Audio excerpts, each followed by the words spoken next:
O despacho do ministro Alexandre é o seguinte, que esses empresários fornecem uma estrutura completa para a manutenção do abuso do direito de reunião, além do fornecimento de diversos caminhões para o reforço da manifestação criminosa, o deslocamento inautêntico e coordenado de caminhões para Brasília, para ilícita reunião nos arredores do quartel-general do Exército com fins de rompimento da ordem constitucional, pode configurar o crime de abolição violenta do Estado Democrático de Direito. E, obviamente, que essa decisão é baseada em inquéritos, em investigações, em apurações da polícia, principalmente da Polícia Militar do Distrito Federal. O senhor não acha isso grave? Vamos lá. Bom dia, Amanda. Primeira coisa que eu preciso pontuar, Amanda. O dispositivo citado pelo ministro no despacho dele deve ser levado em consideração o núcleo. O tipo penal fala em abolir. Então, nós temos que analisar o claustro psíquico dessas pessoas. Exatamente qual é a vontade real delas. A vontade desses manifestantes, literalmente, é de protestar, criticar, exercer um direito constitucional de ter acesso a informações claras. A partir do momento que o tipo penal utilizado pelo ministro traz o verbo abolir, nós temos que ter em mente que essas manifestações deveriam ter o condão de destruir, exterminar o Estado democrático.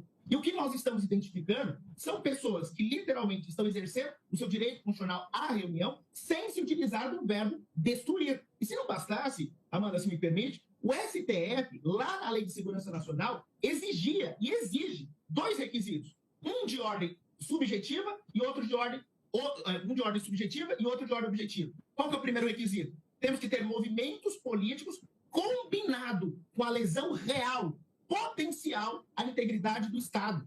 Qual é a potencialidade dessas movimentações? E se não bastasse, com todas as vênias, está na lei.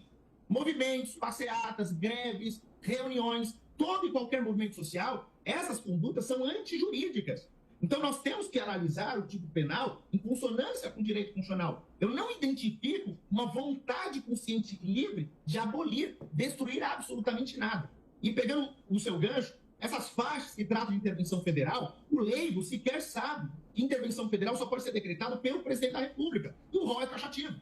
Então, essas faixas de SOS, clamor, é para dizer, eu estou pedindo ajuda à Câmara, estou pedindo ajuda ao Senado e ao Poder Judiciário. Ninguém me ouve. Forças Armadas, dentro da constitucionalidade, você pode abrir o diálogo, porque ninguém está me dando uma resposta. Isso é grave, muito grave. Estamos aqui no Jornal da Manhã com o especialista em Direito Constitucional, Dr. Fábio Tavares Sobreira, conversando conosco e a gente segue com a entrevista. Agora são 7h27.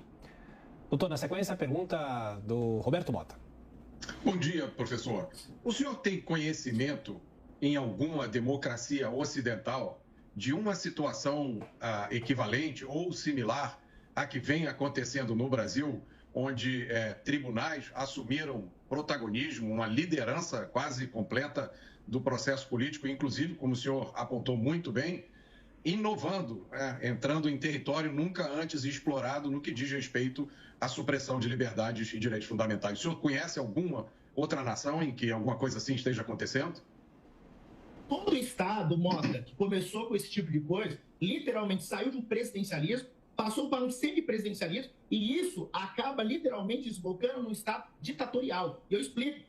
A Amanda trouxe a questão desse inquérito. Tudo isso começou por causa do inquérito das fake news, que cabe ao nosso público relembrar. Quem abriu esse inquérito foi o Dias Toffoli, que se baseou em 2 dispositivos do regimento interno, o 42 e o 43. E qualquer estudante, qualquer constitucionalista, qualquer pessoa que gosta da literatura, sabe que tais dispositivos não foram recepcionados pela nossa Constituição, porque ofende diretamente o sistema processual acusatório. Se não bastasse, o ministro, na época, nomeou Sua Excelência o Alexandre de Moraes, sem sortear, violando outros princípios da moralidade, da imparcialidade e da impessoalidade.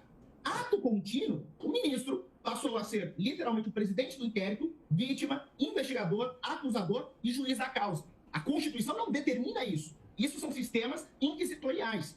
Se não bastasse, o inquérito não tem prazo e todas as pessoas são julgadas nesse inquérito. Por isso que desencadeou o bloqueio dessas contas. E eu vou um pouquinho mais além. Além do inquérito ser literalmente inconstitucional, nós temos que nos lembrar que esse inquérito, ele literalmente é presidido pelo ministro Alexandre de Moraes, que é vítima, como eu pontuei. Só tem um detalhe mais grave.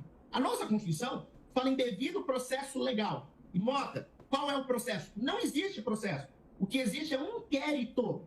E esse inquérito já está contaminado desde a sua origem. Então, respondendo a sua pergunta objetivamente, o que vem acontecendo no Brasil é preocupante, é lastimável. E eu lamento muito que os nossos deputados, em respeito ao deputado que está presente, os nossos senadores, juristas, a própria OAB e a sociedade civil como um todo, formado por intelectuais e jornalistas de nome, tirando, evidentemente, a nossa Jovem Pan, que tem um jornalismo imparcial, contundente, estão silentes. Ninguém se manifesta, acha normal isso. Então nós estamos caminhando para dias muito escuros.